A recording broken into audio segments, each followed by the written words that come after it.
But Jesus came and touched them, saying, "Rise, and do not be afraid." And when the disciples raised their eyes, they saw no one else but Jesus alone. And when they were coming down the mountain, Jesus charged them, "Do not tell the vision to anyone until the Son of Man has been raised from the dead."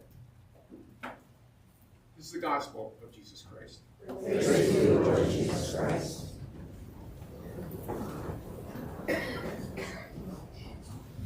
Imagine the story reads, and Jesus took all the people of Good Shepherd up Mount Hebron.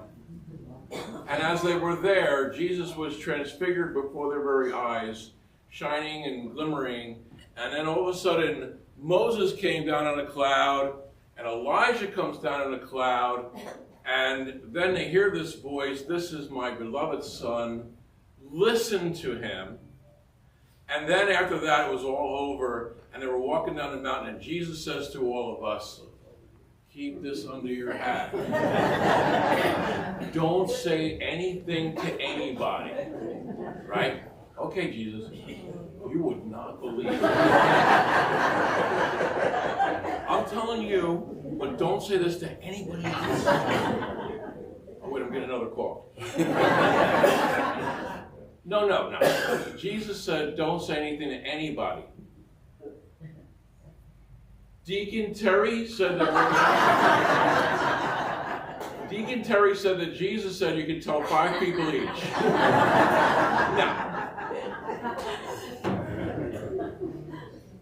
Now, coming to September, we're going to do like a Bible, a lot of different things we'll do in terms of education and stuff like that. But one thing that I thought was very interesting, somebody discovered, a guy from Oxford University, that if you look at the Jewish liturgical calendar, we did this like years ago, but in the Jewish liturgical calendar, you would have Hanukkah, Yom Kippur, Rosh Hashanah, the Thanksgiving harvest festivals, and they would follow these liturgical calendars, so that in the gospel passages you could see the exact same pattern being told in the stories in the New Testament, in the gospel. So for instance, when the last couple of weeks we've been hearing about mustard seed and the harvest and the weed and the wheats and the farming, and that would all be tied in, and they would understand this would all be tied into the Jewish Thanksgiving festival that they would have. Now, when you have the Hanukkah story is the menorah is lit up in the temple, and the light of the temple is the presence of God. So what this guy is suggesting is the story of the Transfiguration a Hanukkah story? And just like the light is illuminated and lit up in the temple, Jesus is illuminated on this mountain. Mountains always being a place of divine experience in the mind of the people from a couple thousand years ago. Moses receives the 10 Commandments from the mountain. So that Jesus, the story is that Jesus is the temple of God. Jesus is the embodiment and the personification of the very temple and presence of the living God. And that's one of the main things that's being communicated in the story of this transfiguration. Now, I don't know whether or not this was a vision or some sort of mystical experience. It could be possible because there are people who have experienced mystical, transcendent experiences. Not quite sure what exactly is the historical reality. There's always that sense of like, if we had a video recorder and we recorded this, Moses coming down and Elijah coming down, and it's like, wow. Now, of course, the brilliancy of that scripture is that Moses represents the law and Elijah represents the prophets. And so what they're saying is that Jesus is the culmination of everything. The prophets, the law of Moses, everything culminates in this person of Jesus. They're really trying to say the power and the majesty and the geniusness of this person and this embodiment of Jesus. The presence of the living God. The mind of God embodied in Jesus.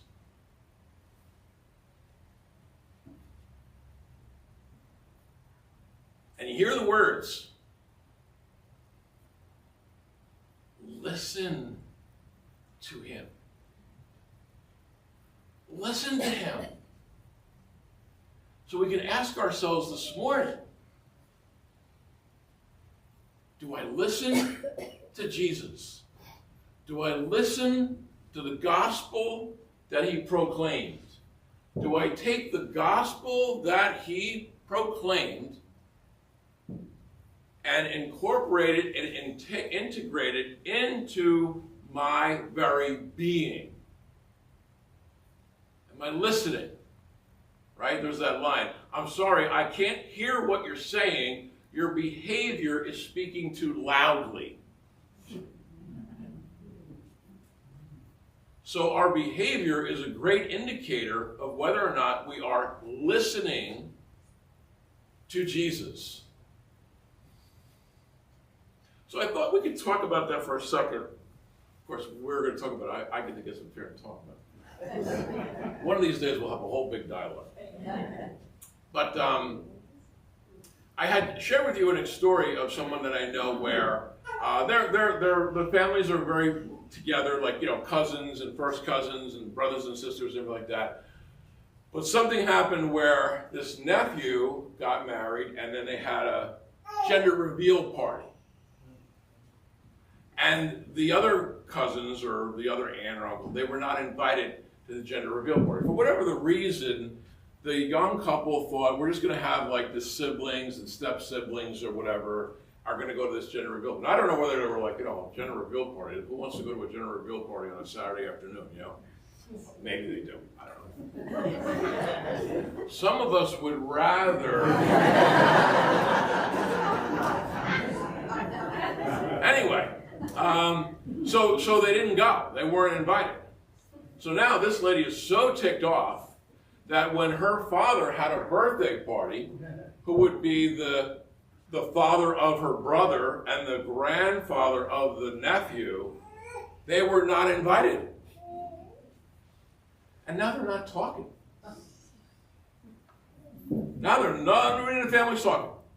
They're all mad at each other. You know? I know in my own family, I don't know the story, but, well, I know the story from my family's point of view, right? My grandfather and his brothers, they had a farm over in Stuttgart, Germany. My grandfather came over here, he was the oldest, came over here, supported the farm, and then at the end, the two other brothers sold the farm, kept all the money. And he felt, hey, what the heck, I sustained this thing for all these years, now you guys are cutting me out. And consequently, one of the brothers took the money and did some various things with meat or butchers and made a lot of money. So I have one side of my family, they're loaded beyond belief, right? I don't care. I mean, like, we're friends because it was happening. But anyway, my point is that I remember as a teenager, they had to drag my grandfather into his brother's funeral. Right?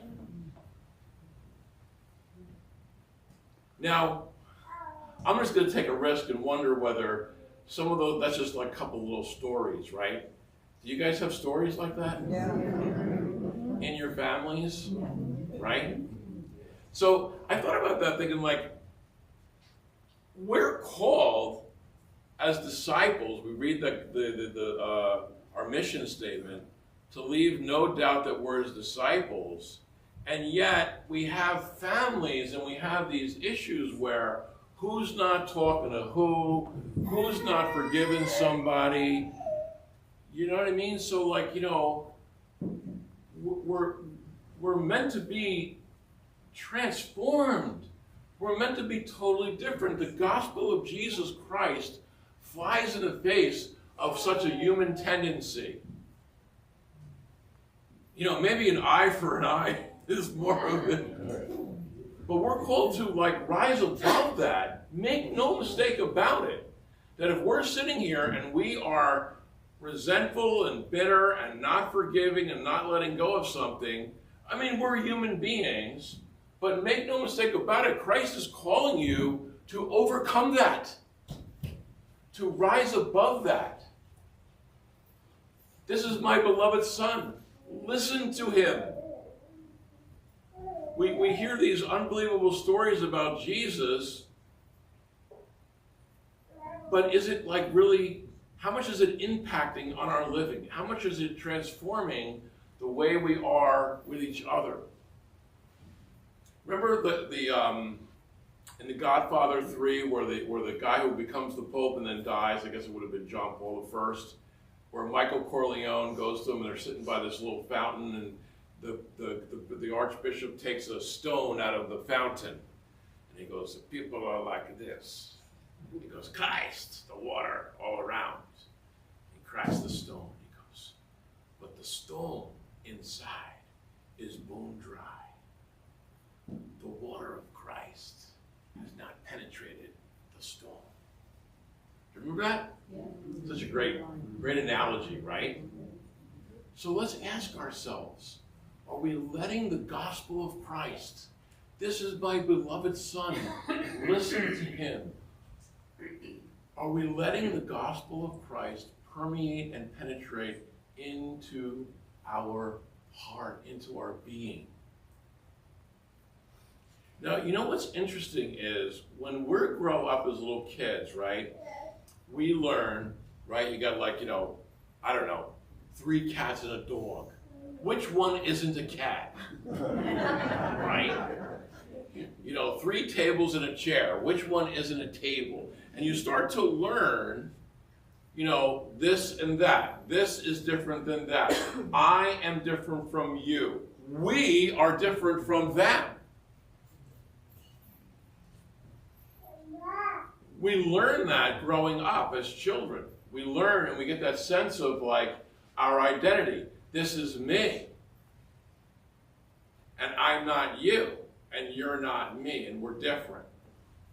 As a child slowly individuates from its mother and father, they often go through that time where they go, no, no. And what they're really doing is their way of becoming independent and different is to just simply oppose whatever mommy and daddy are saying. This is me. I wonder sometimes today with some of these crazy things with I'm identifying as a cat. You know what I mean? Like, what's going on there about, I mean, again, you can't separate from being a human being. We're all going to want to have that sense of identity. But I mean, I don't know, back in the 60s or something like that, you just identified with like, I have these sneakers or something like that, not like I'm a cat, I don't know. But I mean, there still is that same quest to have a sense of identity, to have a sense of me. But the problem that develops is we have this ego, and the ego is basically our mind, and our mind wants to be a heat-seeking missile for a problem or a conflict. Somebody was just telling me today, now on the sign it says, is there a heart? Is there a temple in your heart? Right? I mean, is that a bad statement? Is there a temple in your heart? In other words, you've heard that line, you'll never find your heart in a temple unless there's a temple in your heart. So apparently somebody is like, commenting on the sign and coming up with, how can I be negative? Well, what do you need a temple in your heart for when there's temples in all these houses around here or something like that? I mean, like in other words, that's what people will do. They want to be a heat-seeking missile for a problem, have a conflict. That's what the ego does. It's negative, it's complaining, it's whining.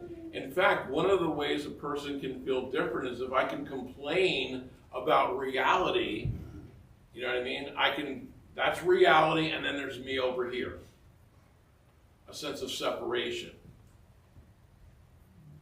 And what's interesting is the gospel of Jesus Christ talks about where your heart is, there is your treasure. Blessed are the pure of heart, and they will see God. So what we got to do in order to live this gospel, in order to listen to Jesus and incorporate that into our being, is we've got to move from our mind and our ego into our heart. And the research is that your heart has an intelligence, an intuitive intelligence of truth. Your heart is more intelligent than your mind. In fact, your mind often makes a lot of mistakes because your mind has perceptions and sees things a certain way, and it's not necessarily the way it is. But your heart has this truth about it, this intuitive truth. And isn't it interesting where Jesus talks about where your heart is, there's your treasure, and blessed are the pure of heart, and they will see God. Create in me a pure heart, O God, and put a pure and steadfast spirit inside of me. Judas, don't see with your eyes or hear with your ears. Hear with your heart and see with your heart. It's over and over again in this gospel passage. And I was listening, I don't know if you ever listened, there's a thing called heart intelligence. You ever heard of that?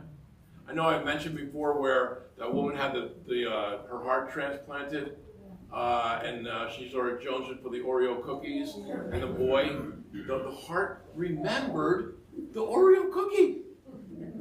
That literally your heart has like a separate intelligence to it.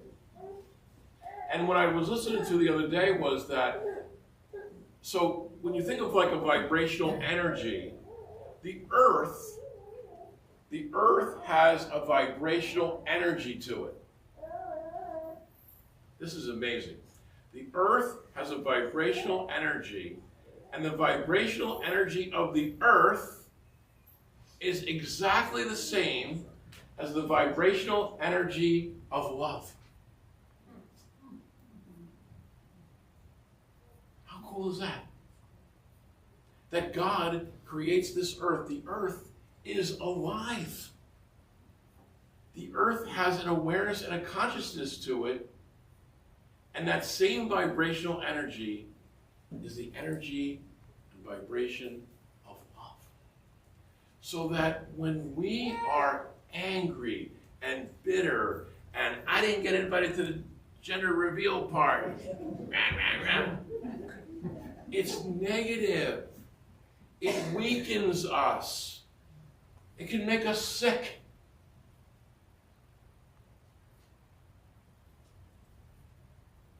And when we love and we forgive and we say, hey, you know what, not for nothing, I would have loved to have gone to the gender reveal party. I didn't want to golf that day.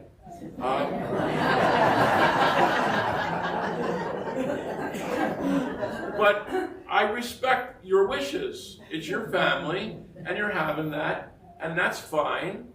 And in a couple of weeks, we're going to have a birthday party, and let's all come together and celebrate that. I don't even know these people. I'm getting emotional with this.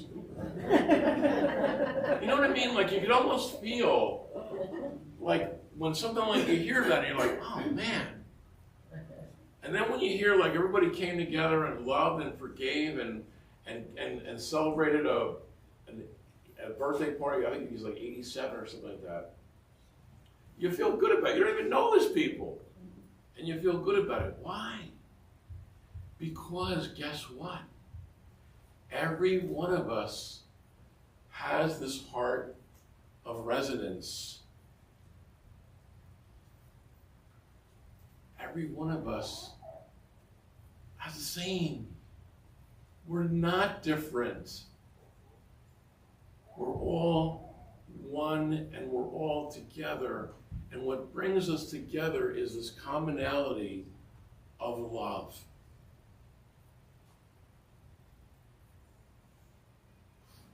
This is the gospel of Jesus Christ. This is the main point of that experience of the transfiguration of Jesus. Not what mountain it came from, or whether or not this all illuminated in historical accuracy. It's that message that Jesus calls each one of us to rise above our ego, to come from the heart and come from this place of love.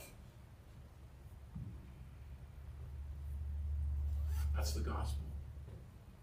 And God says to us this morning in this story, this is the message of my son, Jesus. Listen to him and incorporate that into every aspect of your being.